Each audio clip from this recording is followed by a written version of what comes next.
Okay, hello everyone. Let's start today's discussion.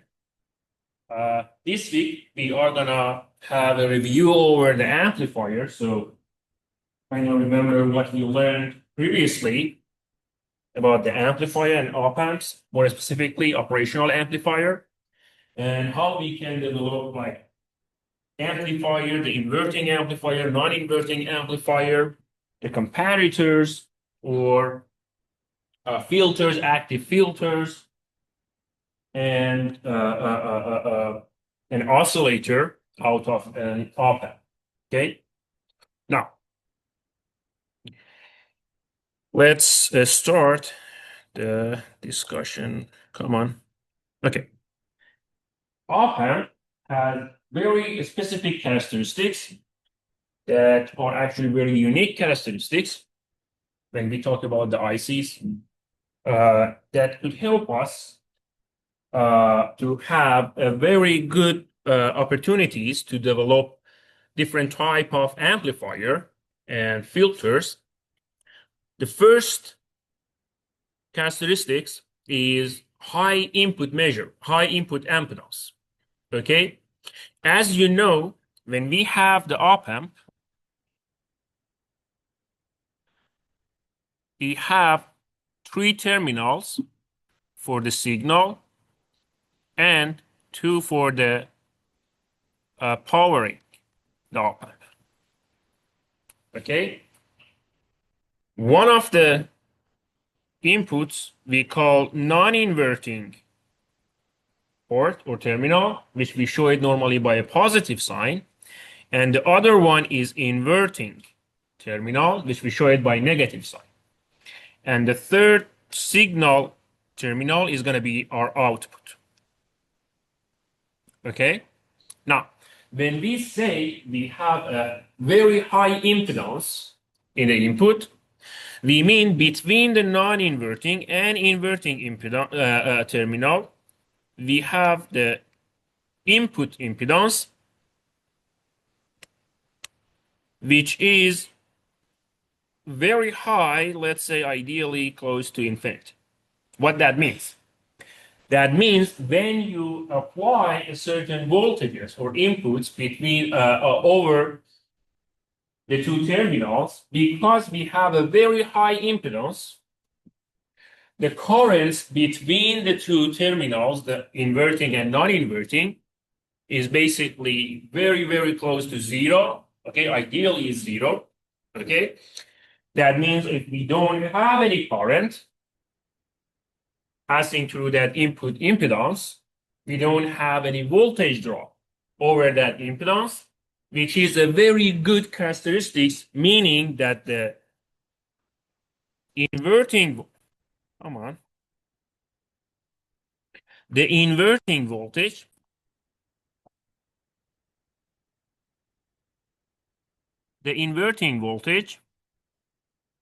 is going to be equal to the non-inverting voltage. That would help you a lot when you want to like run a circuit analysis when you have an op amp in your circuit. Okay, now the second characteristics is low output impedance. That low output impedance would basically allows the op amp to drive any sort of load. So it could be a speaker or sensor. And because it has a low output impedance, we are going to have a very tiny voltage drop, okay? Which means we don't affect the op amp itself, would not affect the output that we need. Is that clear? Now, when we talk about an op amp, when we want to, like, for example, design an amplifier or an active filter or basically all the circuit that we develop out of op amp, when we wanted to set the gains, okay, we design based on an open loop gain. Okay, what is open loop gain? It's when the output is open. There is no load connected to the output of the op amp. On that situation, all the equation and formula or analysis that we have and we've seen before about the gain of an op amp or any type of circuit, including an op amp, okay, that gain would be the gain of open loop circuit. Op amp itself has a very large gain, okay. Ideally, in ideal kind of like analysis, you can consider even like 100,000s or 200, all the way to 200,000s as a gain. That means the ratio between the output and input. Okay, so it's, ideally is very high. Now, you're never gonna see such a gain in your circuits because we are not living in an ideal world. Okay, but we know when we want to design the gain for the op amp, we have to do that based on an open loop condition. Now, if you apply a load into your op amp, you are going to see a little bit of a deviation over that gain, which is not much, but this is good to note that the actual op amp, when it's connected to the load, would have a different gain than what you design based on an open loop condition. Okay, now, two of the limitation that the op amp has is one is bandwidth, the another one is a slew rate. Okay, what is bandwidth? We know every component has a limitation regarding the frequency that it could work. And why we define that limitation? Because all the theories that we have is considered to be applied or include the linear system. Any component had a certain bandwidth when you could guarantee that your component still is in a linear condition. Outside of that, the component starts distorting the output, like this op amp out of the bandwidth, out of its defined bandwidth, it will start to distort the output. So what you're going to see is not exactly what you designed for, because op amp would change that. You could inject some deviation into it. So what we call it bandwidth is how high we can go in respect to the frequency and make sure that the op amp still amplifies the signal as a linear component. And it would not distort or make any distortion in the output. Now, what is the slew rate? Slew rate is a time kind of like a concept as one of the limitation of the op amp. Okay, like any type of physical component, op amp cannot react to the changes in an input instantly. So you have a little bit of a delay. Okay, you are going to see in the experiment. I think the experiment that we have, the delay that I measured is like a 1 microsecond. It is very low, but when you talk about the high frequency signal, it will show itself. Okay, and it would affect the output. So we are going to have a delay of how fast op amp can follow the change. Okay, so that slew rate, I already said that. So it is going to be how fast it could follows the changes. Now, are we good about the characteristics? Any question about the characteristics of an op amp? And I want to assume that you already know the equation that describes the voltages in an op amp. Is that? Are we remember what was the a KVL or the voltage of the output relating to the voltage of the input, the two inputs? Anyone have a question over that? So hope you remember. Now, in our experiment, we are going to use two specific models of an op amp. One is LM324, which is an IC that has 4 op-amp in it. Okay. Another one is LM293, which is the comparator op-amp. The LM324 is a general op-amp. It has 4, but why it is because of that 4 op-amp that we call it a quad op-amp. Okay. The LM293 is a comparator. It is designed specifically to work as a comparator. Okay, and it has 2 op-amp in its IC design. Okay, each of those models have a certain characteristics or a specification. Okay, that you need to pay attention to those specification when you want to design the op. Okay, so the slow rate in a LM324 is 0.5 volt per microsecond.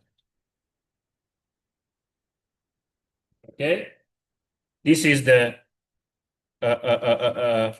slope of what you are going to see, as you can see in the. We are going to see that the slope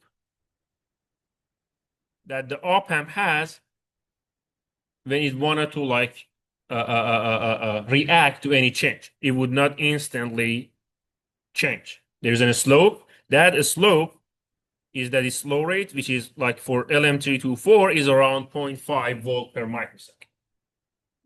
Okay. Comparator, we don't need to pay attention to that because it doesn't work as an amplifier. It works as a subtraction or like, subtracting between the 2 inputs. So it's a comparator between the 2 inputs.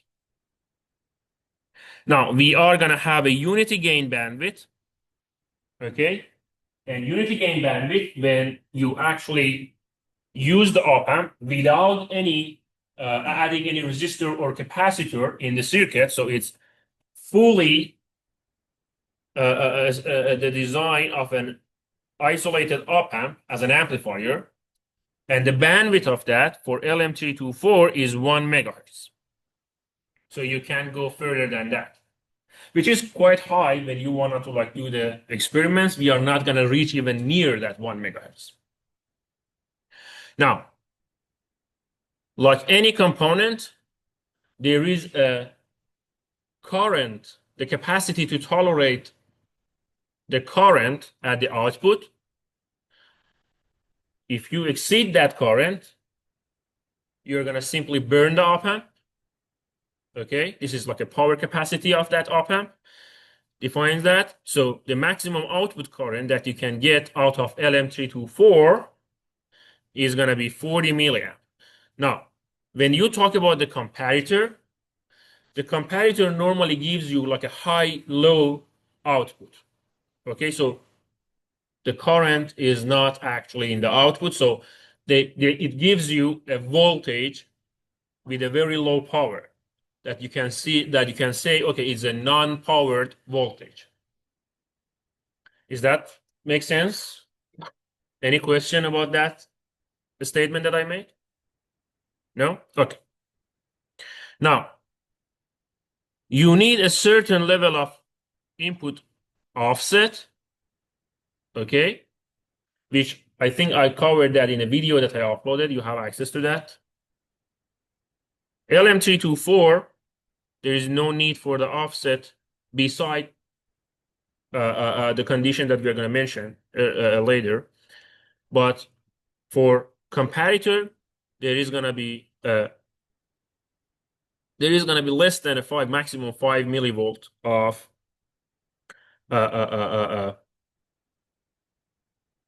offset voltage. Now, we have an aspect named common mode voltage range, okay, which defines when you want to like add an input and apply the gain, okay, how far you can go in the voltage of the output before the op-amp start acting as a nonlinear and start clipping the signal. Okay, so op amp works only with the positive voltages. So in order to activate op amp, all your voltages should be positive. So if you wanted to like add, like inject an AC signal, okay, into the input of the op amp, you have to make sure that you have a specific or like a required offset, and you do not allow that input voltage to cross the 0 point. So no negative voltage. If you have a negative voltage on that period of the negative voltage, the op amp would be off. So it would clip in the output. Is that clear? Now, so your input, regardless of it's been a DC or AC, it should be always positive. So you have to add an offset if you have an alternate, an AC signal in your input. Now, that common mode voltage range is applied to the output. Any op amp can operate up to the maximum voltage. The output should be maximum output would be the VCC that you use to supply the op amp minus 1.5 volt. So for example, if you use the VCC equal to the 12 volt, the maximum voltage that your output can get is that 12 minus 1.5. So it's become like 10.5 volt. So if your output, for example, let's say we have an AC output, and this is like, for example, 11. The peak is 11 volt. Okay. At 10.5, it will start clipping. So what you are going to see at the output is going to be like this. It will start to chopping the exceeding values after the common mode voltage range. Is that clear? So pay attention to that. Now, if in your experiment you see that clipping, you see that it chops the peak voltage, you have to just simply increase the VCC. Okay? That would give you a higher band, a higher interval of a voltage at the output, and the problem is fixed. Now, remember, this is a physical component. You can't just go up. You can't just increase the voltage as much as you want. There is a toleration. Okay, if you go too high, you are gonna burn the isolation inside the circuit. Are we good? So how you can find that maximum? The datasheet for that specific model.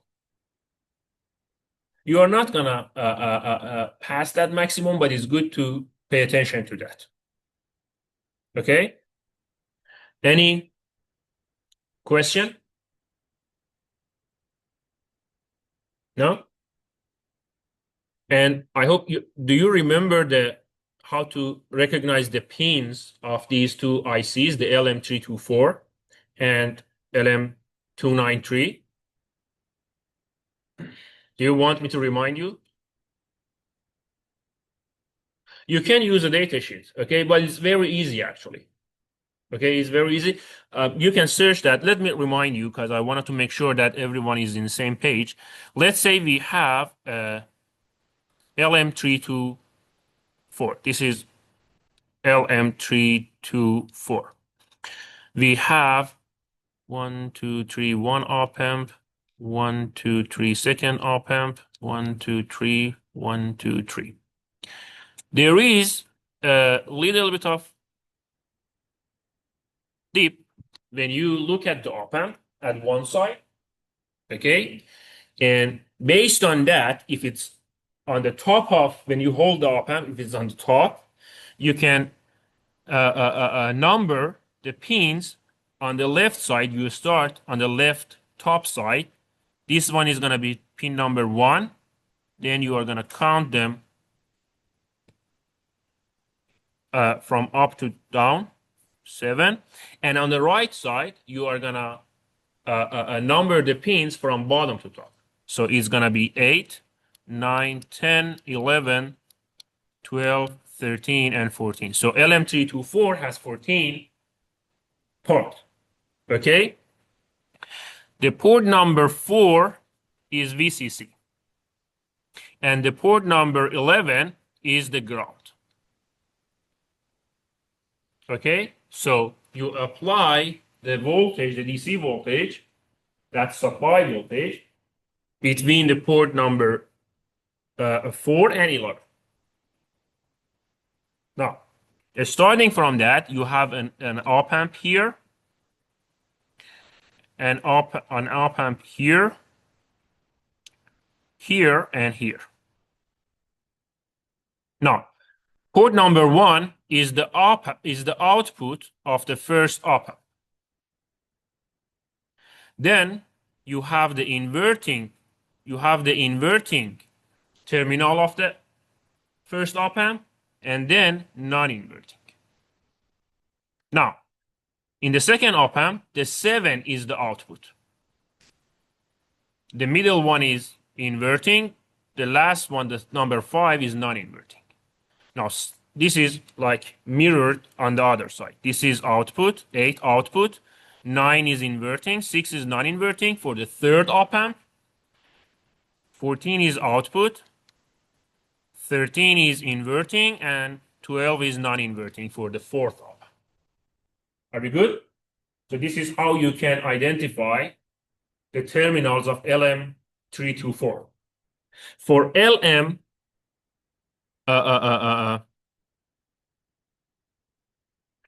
293,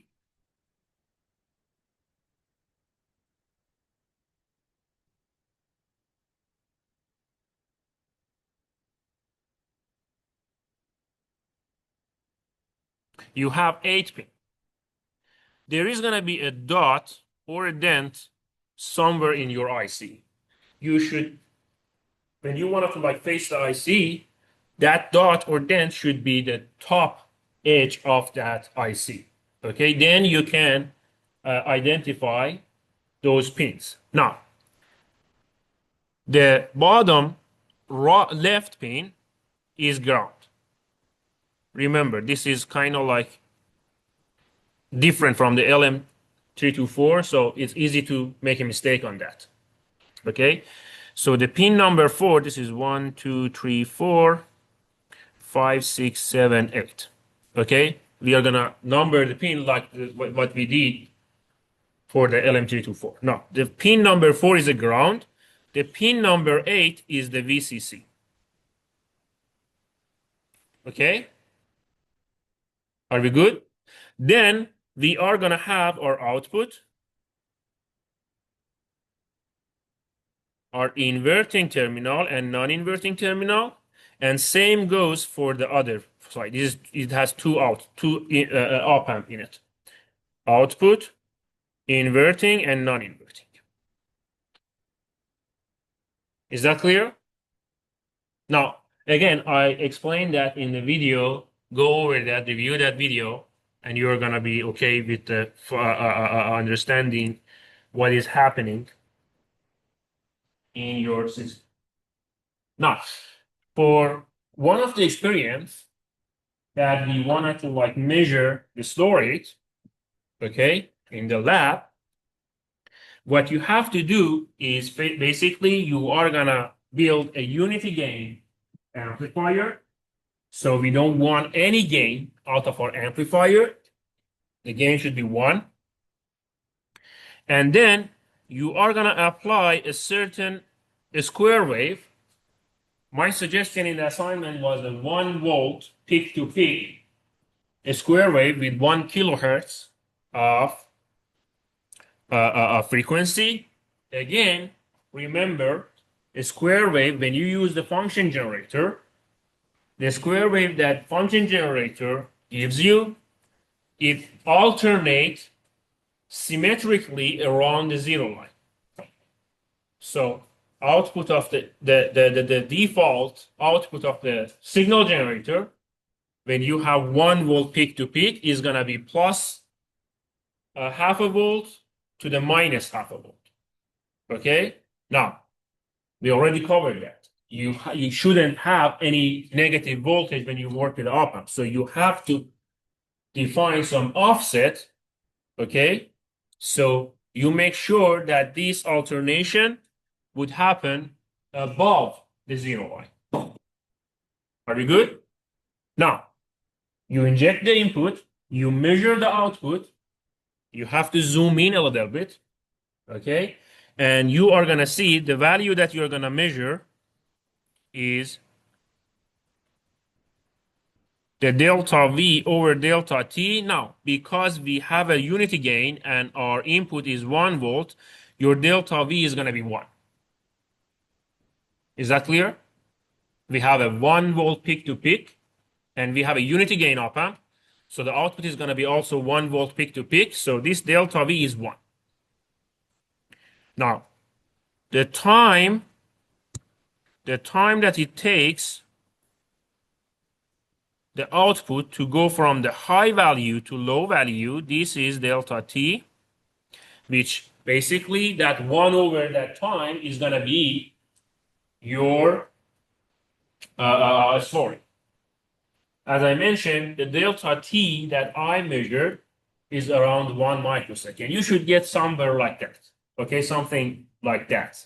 Okay, it's not going to be exactly that value, but this is going to be somewhere like 2 microsecond. Are we good? So this is how you can basically measure the slow rate of your op amp. And this is for LM324. So remember, you are going to use one of the 4 op amp in LM324 to run this experiment. Is that clear? Now, we said one of the application of the op amp, which is one of the basically fundamental and most popular application of the op amp, is amplifier. We have 2 types of amplifier that we can build out of an op amp. One is inverting amplifier. The inverting amplifier is when you input the signal, your input signal, to the inverting terminal, okay, here, and you connect the non-inverting to the ground. Okay, that means whatever value, whatever signal, let's say a sine signal you have here, you are going to have 180 phase shift of that signal in your output. Are we good? Now, so far, we mentioned the unity gain amplifier, which means the gain between the output and input is 1. Now, when we actually want to build an amplifier, we want to like basically scale up the output when we have like a low voltage input. So we want to like add to that gain. How we could do that? We have a feedback from the output to the input, to the non-inverting terminal. Now, as you can see, we said there is a high impedance here. So if this voltage is 0, here is also 0, because we don't have any voltage drop between the inverting and non-inverting port. Okay? Now, if this is 0, that means the current going through this injecting current and the current going through the feedback is going to be equal to each other. There is no current draining and going into the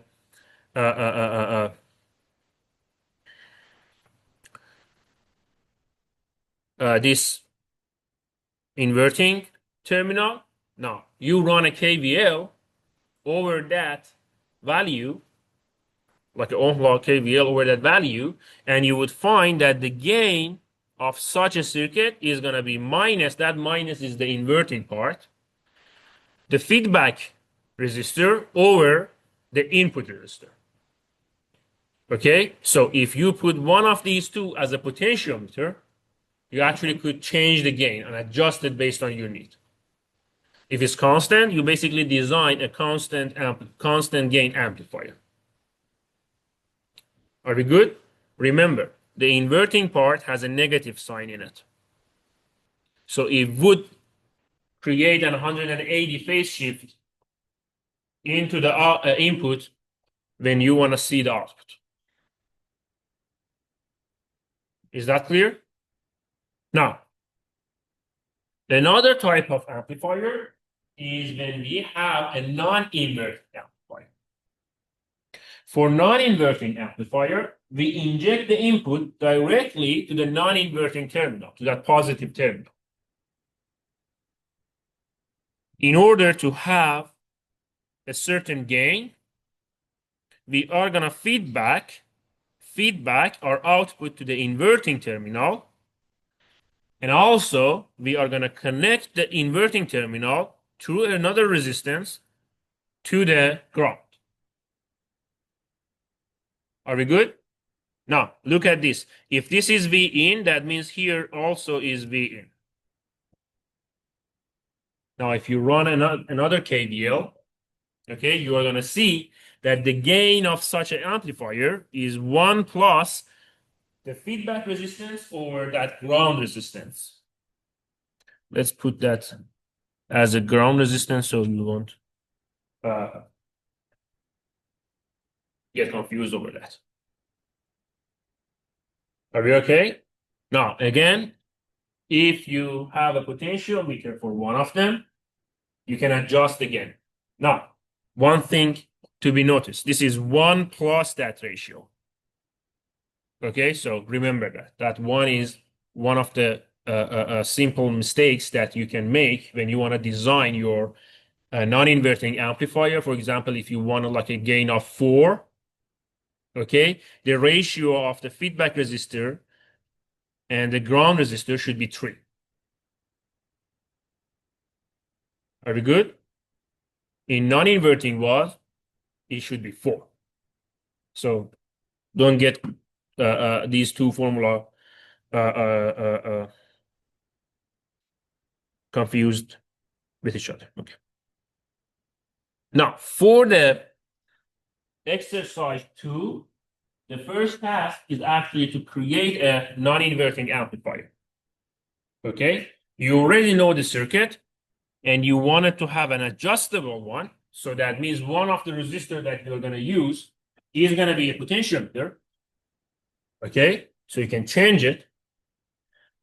I put my potentiometer in feedback resistor. You can do that with the ground resistor, doesn't matter. Okay, but remember, if you wanted to have a gain over 1 and you want to use the potentiometer in the ground resistor, you are changing the denominator. So if for any condition your potentiometer is higher than your feedback resistor, your gain is going to be very close to 1. So you are not going to get over like 2 gain in your system. Is that clear?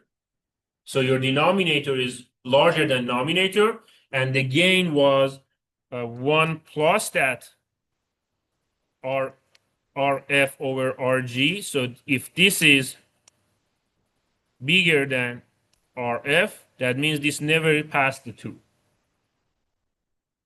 Are we good?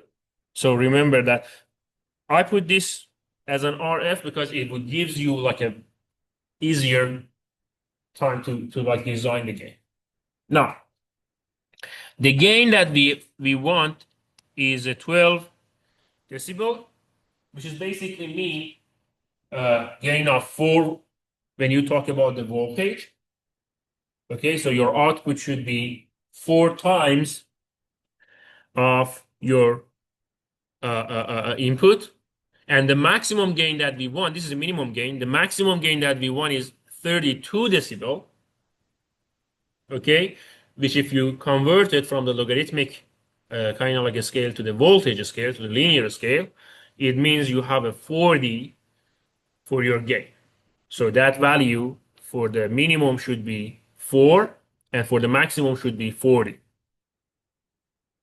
Okay, then you are gonna apply a low voltage, like my suggestion was 200 millivolt of a sine wave, an alternative wave, an AC wave, at the 1 kilohertz frequency. Okay. And again, remember, you have to have an offset. The signal generator create a symmetric wave in respect to the zero line. And then you have to have your output. Now, if you have a 4 as your gain, it's easy. It's 200 millivolt times 4, which is 0.8 volt. And if you have 40, it's going to be 8. Are we good? Is that clear? Now, here, when you use the oscilloscope, because oscilloscope has a very high impedance, input impedance, you basically get measuring the open loop gain. So you don't have any load. Are we good? Any question about that? No? Okay, let me move on to the next one. Now, I briefly mentioned that another type of application that we can use op-amp for is the integrate. That means you apply an input signal, and in your output, you have the integrate of that signal. Okay, now how it works? If you apply the input through a resistor to non-inverting terminal of amplifier, connect the inverting terminal of amplifier and connect the non-inverting one to the ground, and then use a capacitor to feedback the output into the inverting terminal, then your output is going to be the integral of your input. How is that possible? Again, we have a high impedance here. So this is going to be 0. We don't drain any current. So whatever current goes through the resistor, same current goes through the capacitor. Are we good? So the current of the resistor is going to be same as current of the capacitor. Now, what is the current of the resistor? This voltage is 0. It's input voltage over resistor, right? So this is input over the resistor. What is the capacitor current? C dV over dt. Are we good? So it's going to be C, the voltage across the capacitor, the differential of the voltage across capacitor. Is that good? So if these two are equal to each other, this is V out. Okay, that means let's put the C here. Okay, so that means the V of output is going to be the integral of the input times an RC. Are we good? So it integrate the input in the output, and still you have a gain that you can design for your circuit. So it's not just inverting, you can actually design the R and C in a way that you can amplify the output too. Are we clear?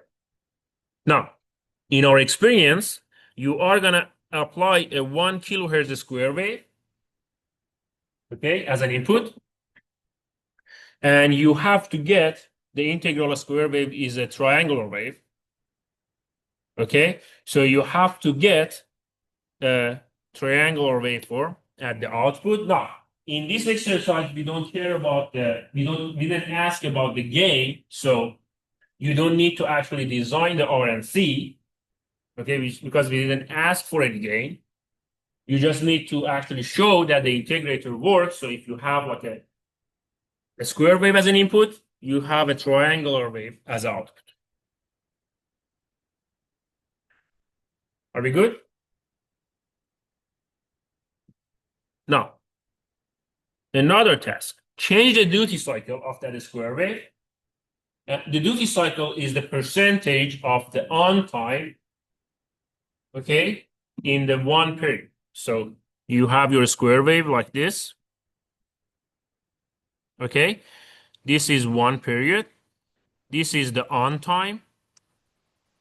The percentage of that d on in respect the whole t, okay? So d on over t times 100 is going to be the duty ratio that you're going to set. This is the duty ratio that you're going to set in your signal graph. Now, change that duty ratio, okay? And you're going to see that at a certain point, you're not going to have a perfect triangle at your output. Think about why it's going to happen. Why that? If you change the duty cycle, at a certain point, you're going to lose your triangle, and you are going to have like a chopped triangle, not exactly triangle. It's not going to be perfect as this. I think I already mentioned that in a video. If you go through the video, you are going to see that I got that imperfect integral of that input. Try to explain why that happened, okay? Are we good on this experiment?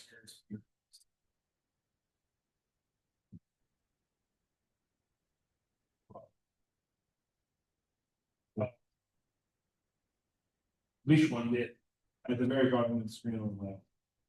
This one. Yeah, what is, that's the X. Oh, this is multiply Yeah, multiplied by. by 100. What? 100. Oh, 100. Yes, then you have percentage. Sorry for my handwriting. This is 100, so you have a percentage here. Any question? No. Another thing to have using the op-amp is to have an active filter. Okay? When you want to design an active filter, okay, you can have a first order or second order active filter based on what you need. Okay? In the active filter, let's say the low pass first order, we are going to inject our signal through a resistor to the non-inverting one, and we are going to ground the non-inverting terminal through a capacitor. We are going to feed back our output to the inverting terminal through a resistor, and we are going to ground the inverting terminal to through another resistor. Now, for such a circuit, you are going to have an adjustable gain amplifier. Sorry, an adjustable gain filter. The cutoff frequency would be based on this RC circuit between the input and the non-inverting. And you already know how to design the passive RC circuit. The cutoff frequency is going to be 1 over 2 pi RC. Okay? And the gain that you can design for your filter is based on your RF and R ground, RF and R1, which we already know this is an inverting amplifier. Are we good?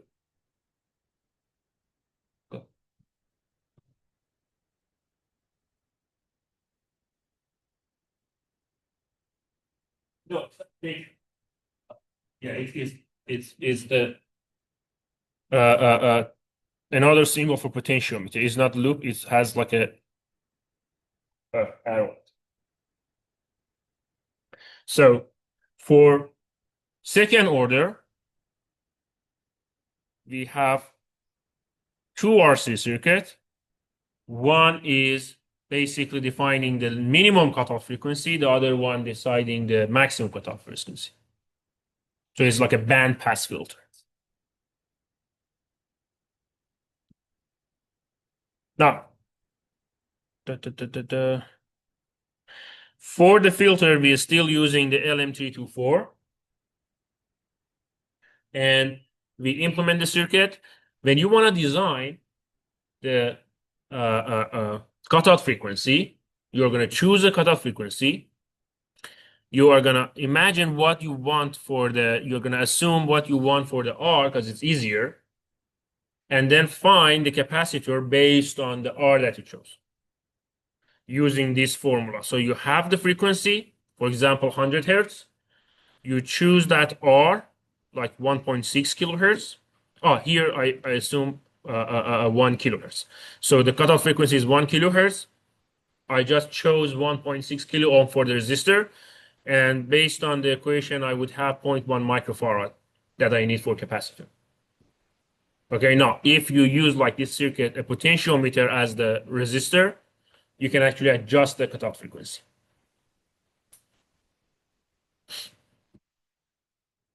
For the exercise 3 that you are going to use the op-amp to that LM324 to create that filter. Okay. You are going to connect those circuits. You are going to apply a sine wave. Again, with an offset. We don't want to go to crossing the zero line. With different frequencies and measure the amplitude of the output. Okay. So whatever input that you have, like a peak-to-peak voltage that you have, is going to be your reference. And you are going to use the output amplitude to measure the gain of your filter, which shows the attenuation of the filter. You're going to change the frequency. What we defined for the frequency, the cutoff frequency is 1 kilohertz. So you are going to measure some frequencies below that. Try to be kind of like far from that 1 kilohertz because it's not ideal. This is not going to happen exactly. We are going to see some kind of like curve. So it start attenuating the signal from the frequencies below the cutoff. Okay. So try to be far from that cutoff frequency. 500 Hertz is very good value. You are going to measure the output versus input. That's going to be your gain. And then you move the cutoff frequency.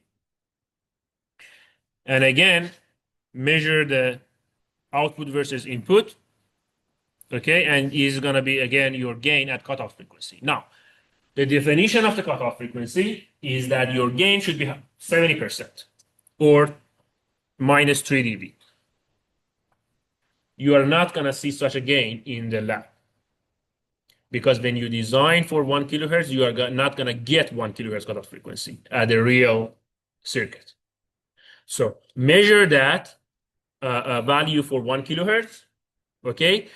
But since you want to have a cutoff frequency, try to measure at which frequency you get that minus 3 dB, meaning your output is 70% of your input. Like swap the frequency a little bit around the 1 kilohertz and see where you get that gain. That would be the real cutoff frequency. Are we good? Now, you are gonna go higher than 1 kilohertz. Be generous on that. I put 2 kilohertz. You can use multiple kind of like frequencies to see how it would affect the high frequencies. It should be, it never is zero. Okay, you never gonna get a zero as an output, but it should be very low that you can say, okay, we are cutting out that frequency. Now, for comparator, we are using the LM293. We already talked about the comparator and how it works. Okay, it's basically you have two input between the inverting and non-inverting, and the comparator give you the subtraction of the non-inverting minus inverting. So if you have like a sawtooth signal in your non-inverting and a DC offset in your inverting, basically means you are gonna create like a PWM circuit. When you change the non-inverting value, you're changing the duty cycle of your pulses. Are we good? And thermistor, I'm gonna go very fast on that. It is a comparator circuit. Okay, so use the LM293.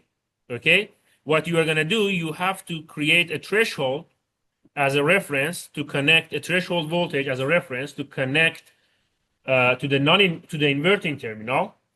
For example, you wanted to like have two indication. So one of them should be an indicator of like a warm temperature. Another one is hot temperature. Okay. So you are going to have a certain reference here and a higher reference here if this is red and this is yellow. Okay.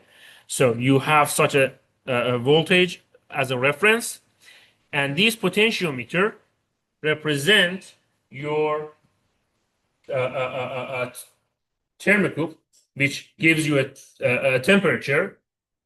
By changing the resistor, you're changing the voltage in a non-inverting signal. And if you pass that threshold that you defined, the output is going to start to have a high value, meaning you have a current, meaning you turn on your LED. Are we good? Now, if you pass the threshold of red one, both of them are on. Okay, so don't get confused if this one is not turning on.